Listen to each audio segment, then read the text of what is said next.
Bismillahirrahmanirrahim. Assalamualaikum warahmatullahi wabarakatuh. Alhamdulillahirabbil alamin. Rabbi shrah li sadri wa yassir li amri wahlul 'uqdatam min lisani yafqahu qawli. Alhamdulillah, pada kesempatan kali ini saya Nur Sri Mulyani akan menyampaikan sedikitnya mengenai investasi ilegal ya. Sedikit mengenai investasi. Kenapa sih kita harus berinvestasi ini? Nah, seperti halnya Allah telah memerintahkan kepada kita di dalam Quran surah An-Nisa ayat 9 bahwa kita harus berinvestasi nih. Nah, lalu untuk apa sih kita berinvestasi? Nah, ketika kita berinvestasi sedini mungkin dari sekarang, usia sekarang. Nah, investasi ini akan bermanfaat di masa yang akan datang.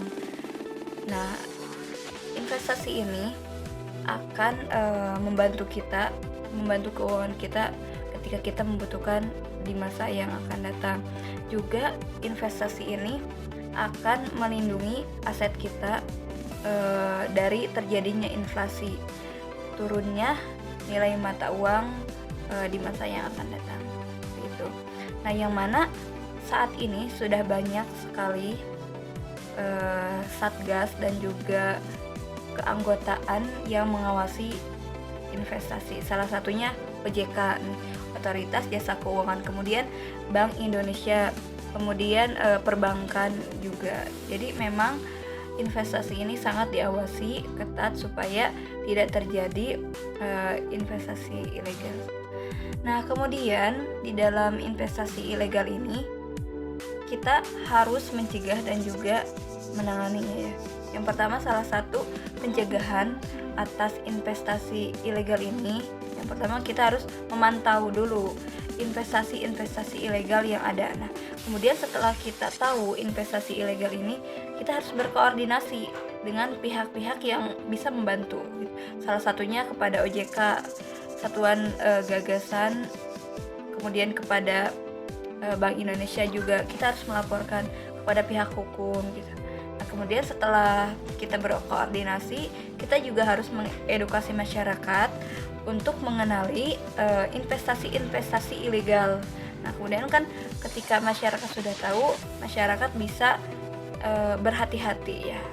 Kemudian setelah itu, ketika ada pelaku-pelaku industri keuangan yang belum terdaftar izin, untuk segera mendaftarkan kepada OJK, Otoritas Jasa Keuangan.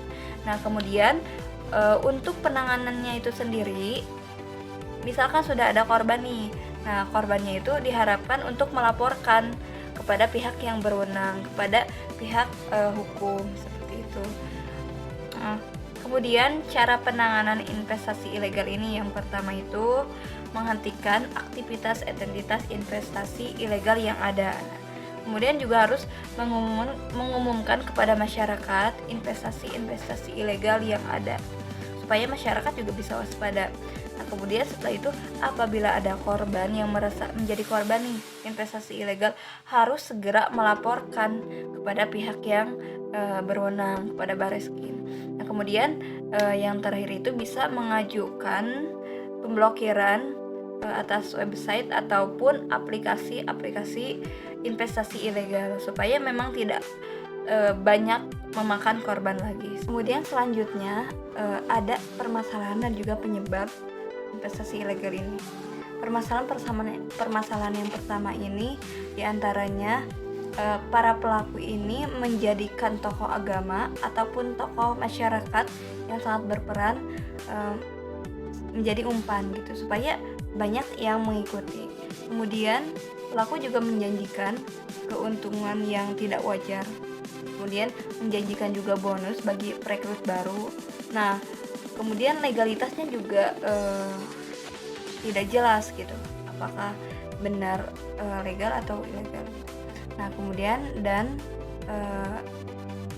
resikonya yang enggak ada gitu, padahal kan semua ada resikonya, semua hal juga ada resiko. Nah, adapun penyebabnya, yang pertama memang masyarakat ini belum tahu banyak mengenai investasi itu. Jadi banyak orang-orang yang mengikuti tanpa tahu ilmunya. Jadi seperti itu. Nah, kemudian penyebab yang kedua memang tadi pelaku itu menggunakan tokoh masyarakat sebagai umpan gitu. Dan memang masyarakat ini cepat tergiur akan bunga atau keuntungan yang sangat besar, makanya banyak masyarakat yang menjadi korban. Nah kemudian kita juga harus mengedukasi masyarakat yang kita kenal dengan 2L, melalui 2L. Hal yang pertama yaitu logika, dan L yang kedua legalitas. Legalitas investasi itu harus memiliki status perizinan hukum. Salah satunya dapat perizinan dari OJK, Otoritas Jasa Keuangan, supaya memberikan kenyamanan dan kepercayaan kepada masyarakatnya. Nah kemudian logika, jadi ketika kita berinvestasi kita mendapatkan keuntungan atau imbalan yang wajar, tidak berlebihan. Kemudian pasti ada resikonya ya. Nah ketika sebuah investasi tidak ada resikonya, maka itu harus dipertanyakan. Dan sering terjadi di dalam investasi ilegal ini, para pelaku yang terjangkit atau yang sudah dilaporkan ke pihak hukum memang tidak ditangani lebih lanjut gitu.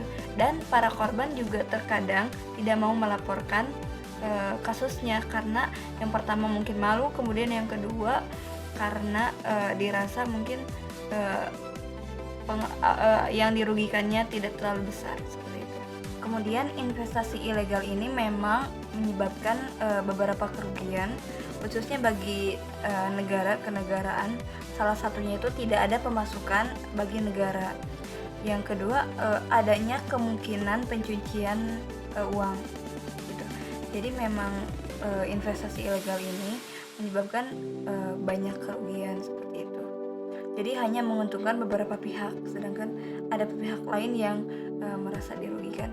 Maka salah satu antisipasinya harus dilakukan edukasi kepada masyarakat supaya masyarakat ini lebih tahu gitu, mana investasi yang baik, yang legal dan yang ilegal seperti itu. Dan ketika kita berinvestasi, kita tidak hanya mengacu kepada keuntungan. Di dalam Islam juga telah diperingatkan bahwa ketika kita dalam muamalah kita harus mencari keberkahan yang utama. Jadi kita harus amanah, kemudian mencari keberkahan sebelum cuan dan juga dividen seperti itu.